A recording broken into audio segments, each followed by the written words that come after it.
क्या एक नाम किसी इंसान की पूरी कहानी बन सकता है? क्या एक बच्चे के जन्म के साथ ही उसके सुर में किस्मत लिखी जाती है? और क्या सच में कुछ लोग सिर्फ जीने नहीं, महसूस करवाने के लिए आते हैं? जुबिन मतलब सन 1972 18 नवंबर की भोर थी। धूप और धुंध के बीच मेघों से भरा वो दिन, असम के तुरा सिविल अस्पताल में एक बच्चे का जन्म हुआ। वो बच्चा था कपिल ठाकुर और इला बरठाकुर का पहला संतान।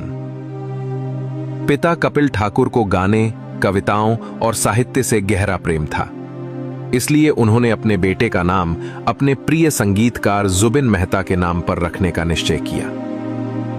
जुबिन मेहता पश्चिमी शास्त्रीय संगीत के साधक, जिनका जन्म 1936 29 अप्रैल को हुआ था, जो इज़राइल फिलहार्मोनिक ऑर्केस्ट्रा के संगीत निदेशक और लॉस एंजलिस फिलहार्मोनिक के संचालक रहे। पिता को उनका संगीत बहुत प्रिय था और उसी प्रेम का विस्तार था ये नाम जुबिन। घर में बाकी लोगों ने भी उसे अलग अलग नाम दिए। किसी ने गोल्डी कहा, किसी ने बाबा। कपिल ठाकुर का परिवार शिवसागर जिले के जांजी क्षेत्र के तामुलिछेगा गांव से था। गर्ग गोत्र का यह ब्राह्मण परिवार कभी कनौज से आकर बसा था। कहा जाता है कि अहोम राजाओं के समय में इन्हें वहां लाया गया था। उनके वंश की शाखाएं नलबाड़ी जिले के टिहू क्षेत्र में भी फैली थीं।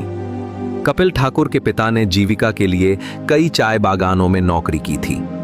आखिर में उन्होंने शिवसागर जिले के बोरहाट बागान में गेंजिंग नामक स्थान पर घर बनाया। कपिल ठाकुर ने अपनी नौकरी एक सरकारी कार्यालय में बतौर कनिष्ठ लिपिक क्लर्क के रूप में शुरू की थी, पर उस आमदनी से परिवार का खर्च चलाना मुश्किल था, इसलिए वे सुबह शाम ट्यूशन भी पढ़ाते थे। उनके घर में शुरू से ही एक सांस्कृतिक वातावरण था। कपिल ठाकुर की एक बहन थी, रेणु शर्मा, जो एक प्रसिद्ध गायिका और अभिनेत्री थी। उन्होंने पूती निशार सपोन, लाचित बरफुकन जैसी फिल्मों में अभिनय किया था।